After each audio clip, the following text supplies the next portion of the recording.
largest collection of Flicks of Puzzle. Then ako po si Hana, ang inyong pong tour guide. Ito po yung ating longest time puzzle. Retablo de Santa Columba. 18,000 pieces of puzzle po siya. 1,095 hours niya po. Inassemble, 45 days. Then, ito po yung kanyang official certificate nung na-award na po siya sa Guinness World Record. So, sa lahat po ng nipass po nila noong November 29, 2012 is 1,028 na puzzle. Then, ito po yung kanyang hardest puzzle, Las Granderas. 10,000 pieces of puzzle po siya, 300 hours niya po inassemble.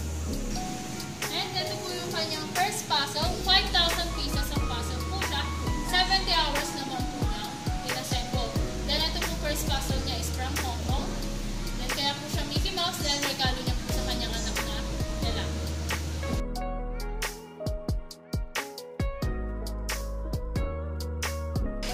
So sa lahat po ng collection po na nag-assemble dito, ito po siya. So siya po si Ma'am Georgina Hill. So nag-start po siya mag-assemble ng puzzle is 35 years old. Then namatay naman po siya 2014, 63 years old naman po. So si Ma'am Georgina po ay may maternity dress po siya, nananahi po siya ng mga damit. Nag-atay-tay sa po si Ma'am Georgina.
First puzzle, the first biggest puzzle, 33,600 pieces of puzzle po siya, 1 year and 8 months in the making.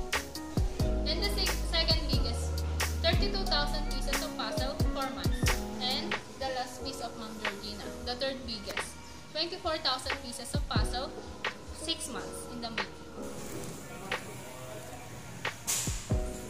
So pwede rin po kayo magpagawa ng souvenir. Ayan po siya. Puzzle picture niyo po siya. Customized po siya.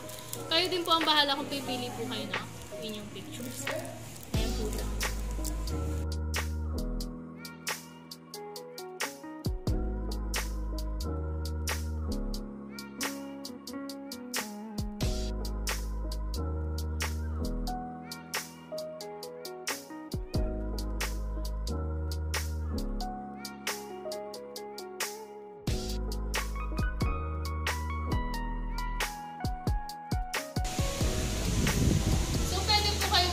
Dito sa Puzzle Mansion.